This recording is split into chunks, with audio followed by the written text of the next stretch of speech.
In this video, I'm going to give a brief overview of the LDU factorization.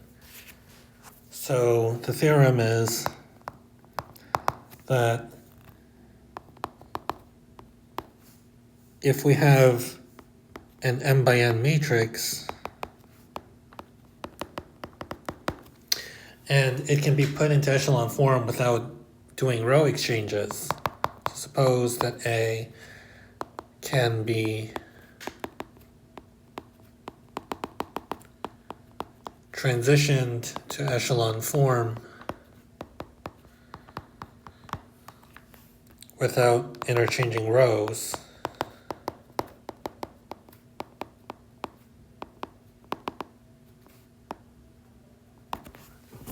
So in other words, suppose that you have a matrix and you can apply elementary row operations only of types 2 and 3. So type 2 and 3 means scale a pivot or scale a row by a number. In fact, you don't even need to scale any rows by any numbers to get your matrix into echelon form, right? You can do it with just swapping rows and doing the operation where you replace a row by that row plus a multiple of a different row. So those are types 1 and 3. So this is saying that if you can move A into echelon form using only type 3 row operations. So if you have an A with that property, then there exists an m by m lower triangular matrix L and an m by n echelon matrix U. That's just going to be the echelon form of U, the echelon form of A, such that A equals LU. U is going to be the echelon matrix you get just by applying the type 3 row operations. Okay, so let me just give a proof of why this is true, and then once you see the proof, you'll see how to do it. So what's going on is you have this matrix A, and recall that doing the row operations amounts to multiplying A on the left by an elementary matrix, right? Each row operation corresponds to elementary matrix, and this is saying that you can apply a certain number of elementary matrices to A and get a matrix in echelon form, which is U. And E1 through EK only consist, so where E1 through EK are type 3 elementary matrices, meaning that they're the matrices that you get by taking the identity matrix and replacing a row by that row plus a scalar multiple of a different row. Okay. Well, if you have this, right, which we do, then we get that A is equal to E1 inverse dot dot dot EK inverse times U. That's just by multiplying on the left. And what's going on is that each of these matrices is lower triangular.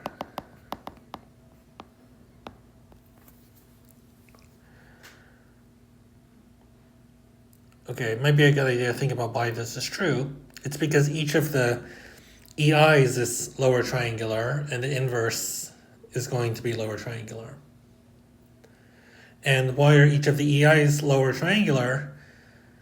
Because what you're doing is, when you're doing the Gaussian elimination algorithm, you're replacing a row by that row plus a scalar multiple of a row above it.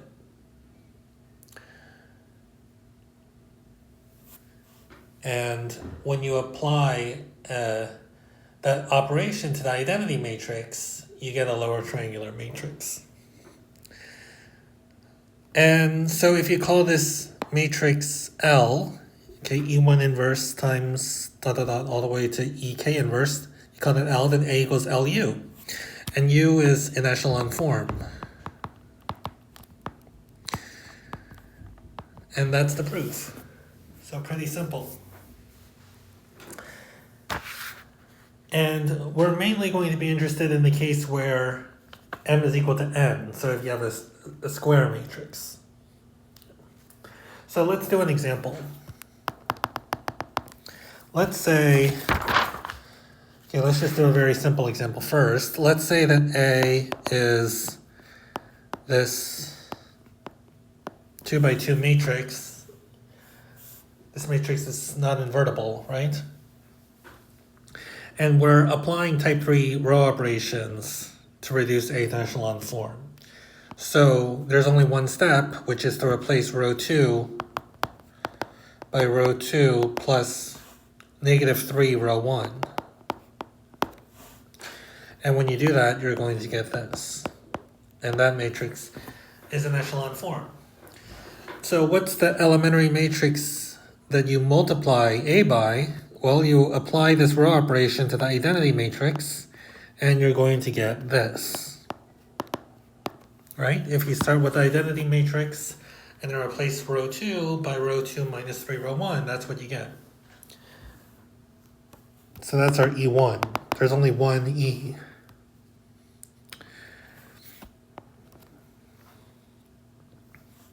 And you can check that this matrix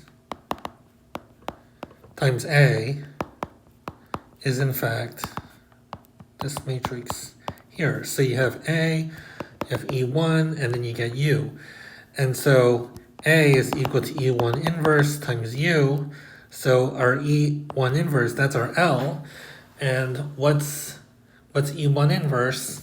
Remember, you just, for the inverse of a type 3 elementary row operation, type 3 matrix, you just keep everything the same except the number that you added, you multiply by -1. So it's going to be this. That's E1 inverse. And so our decomposition is A equals LU. And you can check that if you multiply these two matrices, you do in fact get 1, 2, 3, 6. You get the matrix A. Okay. Okay, well that's a very simple example. Let's do a more complicated one. Let's do a 3 by 3 example. So let's say A is this matrix.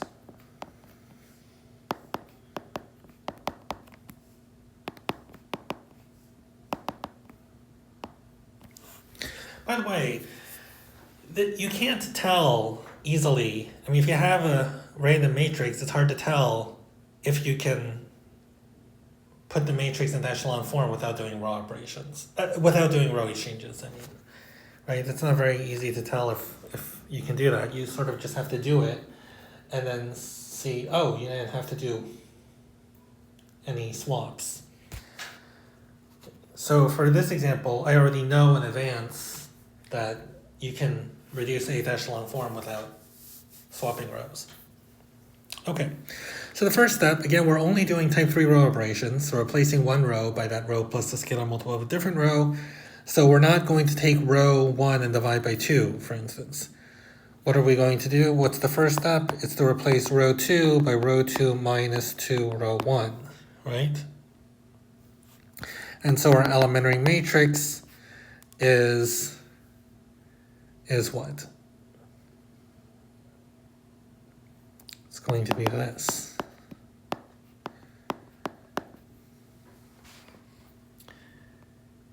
Okay, and so when you do that, when you apply E1 times A, you're going to get what you get when you do the first step of the elimination. So you're going to get this.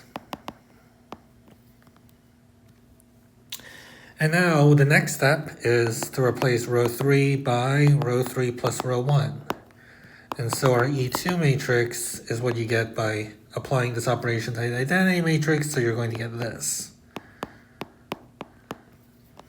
That's E2. And then when you do E2 times E1 times A, you're going to get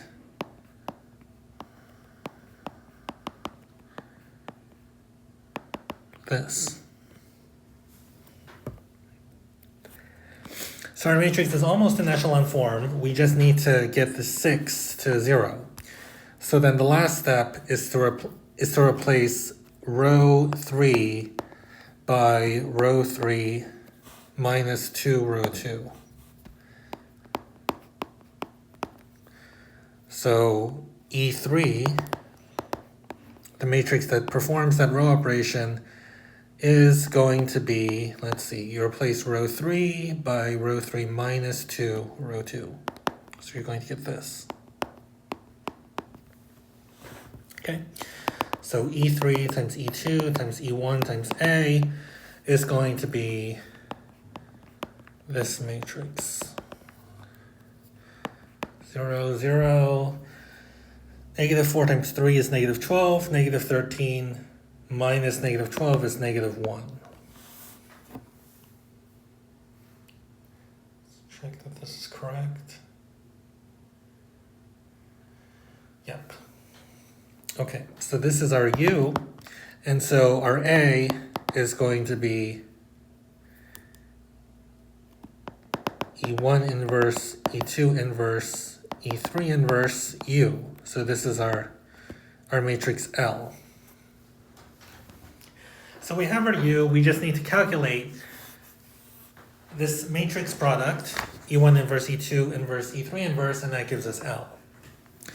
So E1, let's see here. E1 was this, so E2, not E2, what am I saying? E1 inverse is going to be, hopefully at this point we can do this easily. It's going to be that. E2 inverse is going to be this. E3 inverse is going to be this. Now what happens if you take these matrices and multiply them together? So you get E1 inverse. Is this right? No, there's a 0 here. It's a little too fast. So one thing that's sort of interesting is that if you take, okay, here's E1 inverse. If you take this matrix and then multiply it by E2 inverse, which is minus 1, and then multiply that by E3 inverse,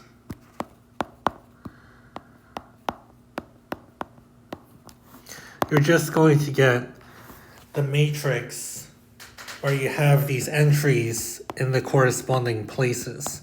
So you're just going to get this.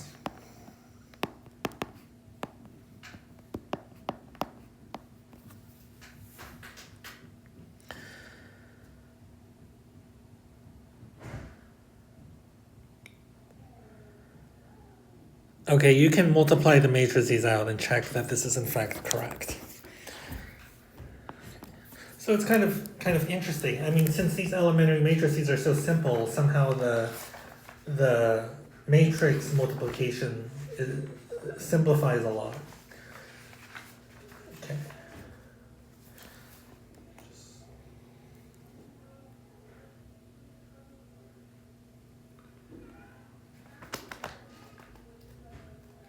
So that's our L. Did I mess up a little?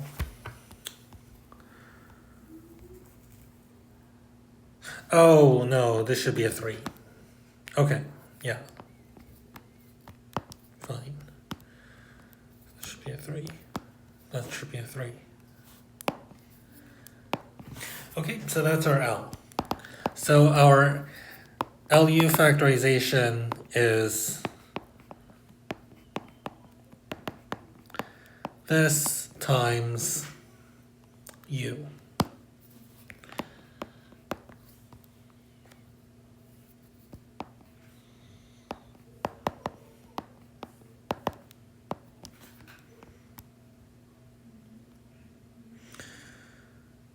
Did I just copied it wrong. Yeah, should be a -4. Okay. That's our decomposition.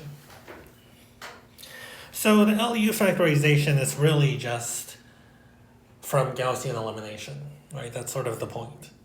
That when you're doing Gaussian elimination, you're essentially calculating the LDU decomposition in this guise. Okay, now this matrix factorization is not unique. So the LDU factorization is not unique. However, there is a way to rewrite this so that there is a unique decomposition, and it's to rewrite this matrix U. And the way you can do it is you can take these diagonal entries and make a diagonal matrix with it, and then come up with a matrix that's upper triangular that you can multiply that diagonal matrix by. Well, what you do is you just factor out, so in this case you factor out the 2 from the first row, so that will give you a 1, 4, 0. And similarly for the second row, you factored out the 2, so you get the 0, 1, -2, and then for the last one you factored out a -1. And notice that now you have an upper triangular matrix where the diagonal entries are all 1. And we keep L the same. So this is another factorization of A, but this one is actually unique. This is called the LDU factorization. So there's a unique factorization where L and U are upper triangular matrices that have 1s on the diagonal. And notice that these numbers are the pivots that you get from the elimination algorithm, right? We started with this matrix A, and we used 2 as a pivot. So we had 2 as a pivot, and then once we got the first everything below the 2 to be 0, you get this matrix, and then you have a second pivot, the 2, and then we have a -1. So we have these pivots here, here, and here, and those show up as in the matrix D. Okay? So that's the LDU decomposition of a matrix. And if your matrix is not invertible, so in this case, I see 3 invertible matrices, right? So I can see right away that this matrix A is invertible. Also, the fact that the echelon form doesn't have any 0 rows, that's telling you that this matrix is invertible. But if it were not invertible, then the issue, you have a bit of an issue with saying what D is, because you're going to get 0. Like one of these numbers here in U is going to be 0, and then it's more complicated to say what exactly D is supposed to be, right? So mainly for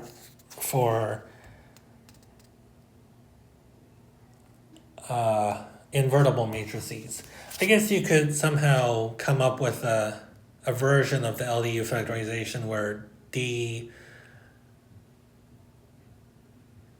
has diagonal entries where they're either pivots or they're 0, and then your L and U have, let me see. I guess the way to phrase it is you can come up with a matrix factorization LDU where L and U are upper triangular matrices where there are ones on the diagonal. It's just in that case, your matrix D is going to have zeros on the diagonal, so you can't say that the diagonal entries are all pivots, right? Okay. So that's the LDU factorization, pretty simple. Not very hard to understand the theory behind how it works, but oftentimes in a lot of books, they kind of just give you the algorithm and it's very not easy to see how it works. But then once you see that you create this matrix L by essentially doing the opposite. These numbers here in the lower triangular part, they're like negative of what you do to the rows. So for instance, in A, the first step was to do row 2 minus 2 row 1, and then in this entry we had a plus 2. And that was because we took the inverse elementary matrix, right? Okay.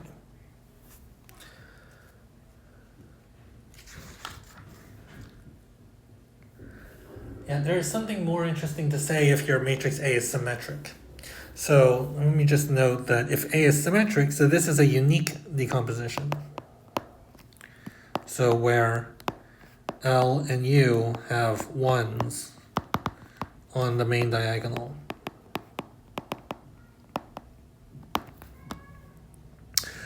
And if A is symmetric, see, the uniqueness plays a role. So A transpose is A, but A transpose is U transpose, D transpose is D, L transpose. And this is equal to A, which is LDU. And now notice that U transpose is lower triangular and L transpose is upper triangular. So you have a lower triangular here, upper triangular here, and they both have ones on the main diagonal, and therefore, by the uniqueness,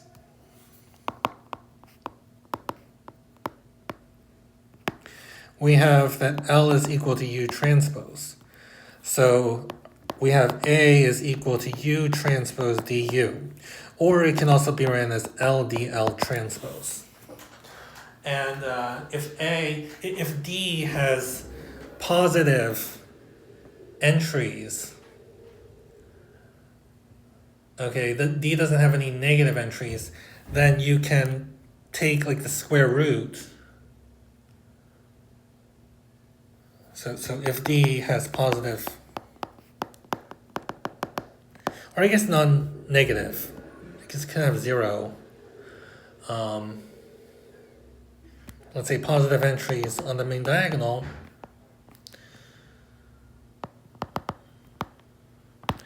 Then we can take the square root matrix, right? Where it's just the square root of the entries. So if D is D1, D2, D3 like this, and D1, D2, and D3 are positive, then you just take the square root of D1, square root of D2, square root of D3. That's another diagonal matrix. And then we get A is L times D to the 1/2 times D to the 1/2 times L transpose. And this is equal to L times D to the 1/2 transpose, because D to the 1/2 is diagonal. D to the 1/2 L transpose, and this is equal to L times D to the 1/2 transpose. It's this times the transpose. So it's D to the 1/2 times its own transpose. It's LD to the 1/2 transpose. So if you call this matrix, I don't know, R, say, then this matrix is going to be R transpose. And so if D is has positive entries on the diagonal, then A has this decomposition, R transpose, and that's called the Cholesky factorization, or the Cholesky decomposition. Okay, that's it for this video.